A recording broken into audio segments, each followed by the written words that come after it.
You're listening to Trunk Nation. Hosted by a rock and roll cruise director, Eddie Trunk, from somewhere near the equator. And welcome back, everybody, to Trunk Nation, where we talk rock here on SiriusXM 106 Volume. Waiting John Lodge, who will be here shortly. And joining me right now for a bit is Roie Avin. Roie is from the Prog Report. Tell me about for the audience that did not hear you last time you were on with me, Roie, tell me about Prog Report. It's a magazine website. What are you doing? Because you are like you are one of the big champions of progressive music, and I know this is your world right now. Yeah. So tell me about some of the stuff you got going on. Well, thanks, Eddie, for the intro and having me on. First of all, let me say I haven't thanked you officially for having me on the last few years, and I listen to you all the time, and it's always been an honor to be on the show, man. Thank you so much. Appreciate that. The Prog Report started as just an online blog magazine thing where I thought I like all this music, and I always am sending it to my friends and recommending albums, and I thought I'll just try and blog and do some reviews, and it just took on this crazy life of its own where, now it keeps me really busy. I do a ton of interviews. It's evolved into a podcast. I wrote a book that, I talked about last year, and now Cruise to the Edge is happy to bring me on and help host and do some stuff for them. And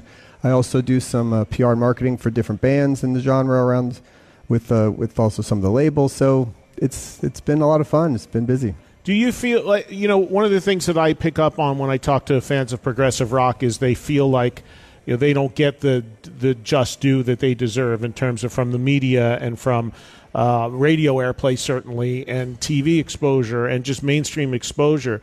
Do you feel, you said your thing with the Prog Report is growing, but do you feel that there are any improvements and gains in that area, or do you think that prog as a genre is still going to kind of be on the outskirts of the mainstream? Well, it has grown a lot. It may still be on the outskirts for a long time based on how music just has gone in general, but look, in terms of the popularity of this cruise, this is the sixth one.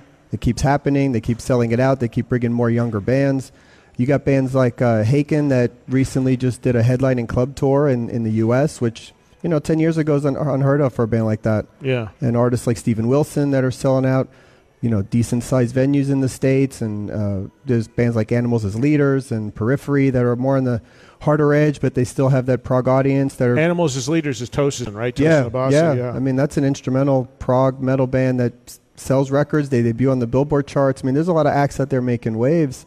It would be nice if, this genre could get more airplay or get a channel on Sirius, like I know you've talked about and we always think should happen. So. Yeah, and I'm in agreement with you on that. Of course, it's not my call for that to happen, but I'm in agreement because a satellite radio service would seem to be the most logical place, being that you can have so many different sort of niches as far as the fragmentation of music. So, yeah, it would be great if they were able to do that, but I don't, I keep talking about it and floating it out there, but, I don't The case that I always want to make with that is they could argue that Yes and Genesis and Rush are represented on Sirius, which they are, but it's more on the classic rock side and certain songs from them that fit that.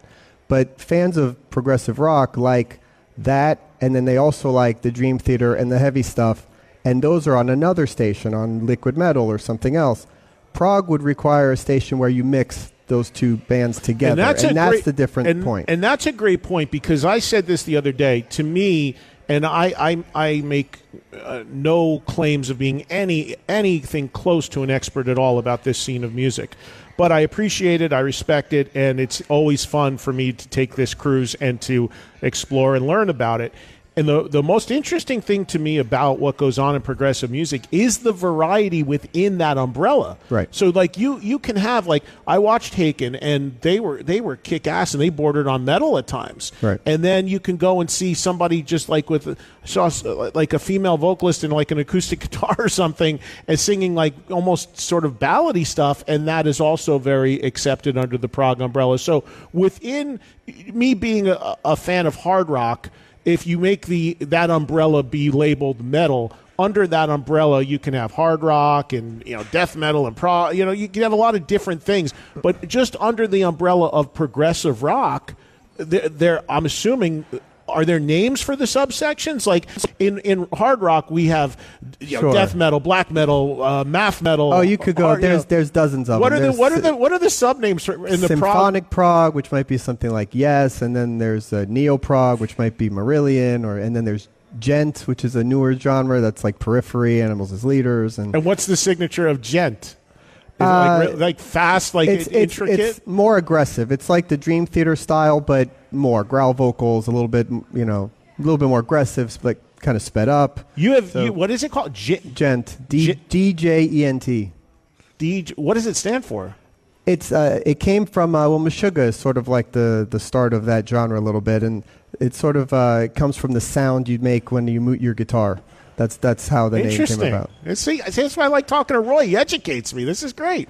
Well, so there are and a lot of it's represented on this cruise, right? Right. Yeah, and fans like all of those more than a Rush fan. Somebody likes Rush and Genesis and Yes or whatever.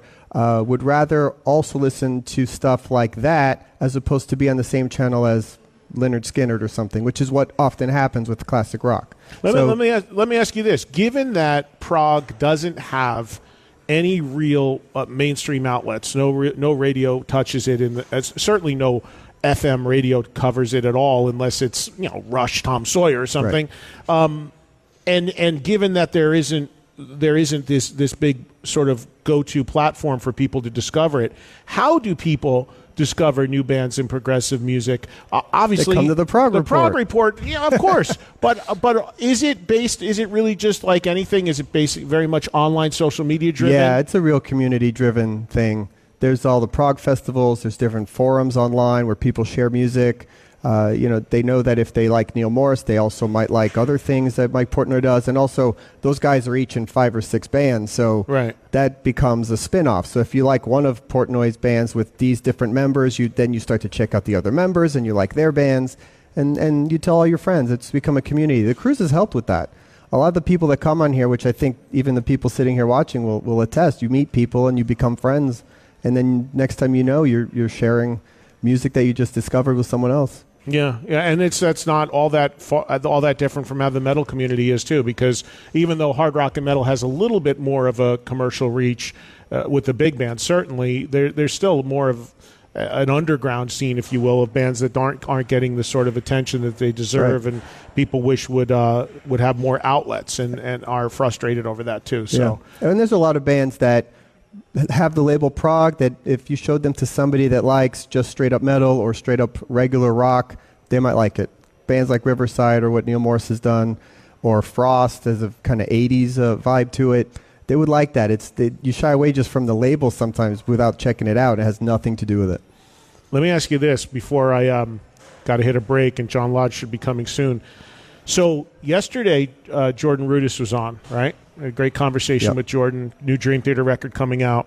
And Portnoy posted a photo about this, going to see Jordan and having a great dinner and all that. And then like a year ago, Portnoy posted a photo around Christmas of him and Petrucci, and, they've made the piece and all that. Now, Mike's one of my best friends, so I know from his perspective, but yesterday I talked to Jordan, and Jordan had really nice things to say about Mike on the air, which made news instantly on the websites. Right. What's the gossip? What's the chatter in the Prog community about where I'm going with this? Well, listen, would that be I'm assuming that would be a major thing. I don't want to. I love all these guys, so I don't want to stir a pot. But this is what we do as fans. Well, I know all the guys in Dream Theater and Mike as well very well, and I don't want to get myself in trouble. No, but I'm just saying from a fan perspective, and what I said to Jordan yesterday was that you've got to feel like, I think as fans and just as people, you feel good about the fact that they are, at least some of them at least friendly again. Well, I think a lot of the fans probably are accepting the fact that Dream Theater has moved on. They're making great music with Mike Mangini. A lot of the fans, fantastic. He's amazing. Yeah. A lot of fans like that Portnoy does 17 different bands, and there's all this great music that he puts out. So, you have those people that no matter what Dream Theater posts online, the first comment is always, "Where's Mike?" And that's, sometimes not justified.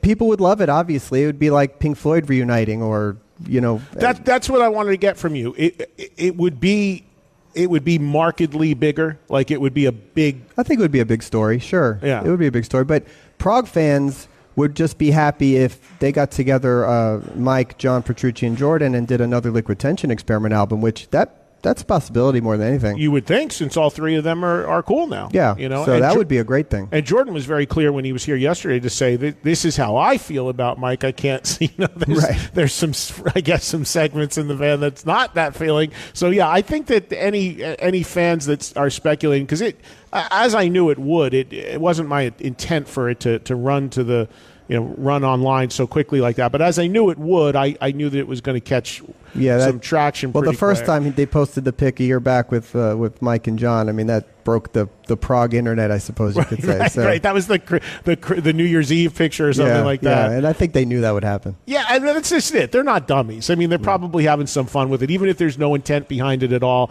As you said, Mangini is amazing. I was a Mangini fan long before he's in Dream Theater. So I get it. I just think that as an outsider looking at it, I just think it's kind of cool that, because there was such weirdness when the split first happened for a long time. I just think it's cool that they're, at least with John and Jordan and Mike, there's they've come together, and I think for fans it feels better now too. Yeah, absolutely. And now there's a little bit of hope for maybe something new down the line or something. Yeah. All right. Well, we'll see what happens. All right, let's get a break in right now. You're welcome to hang, Roy. I think that John Lodge, I don't see him yet, but he should. Is he here? Oh, he's at the bar. John's at the bar. John Lodge is day drinking, ladies and gentlemen. There he is. All right, so let's get a break in, and we'll talk to John Lodge coming up next on Trunk Nation, live from Cruise to the Edge.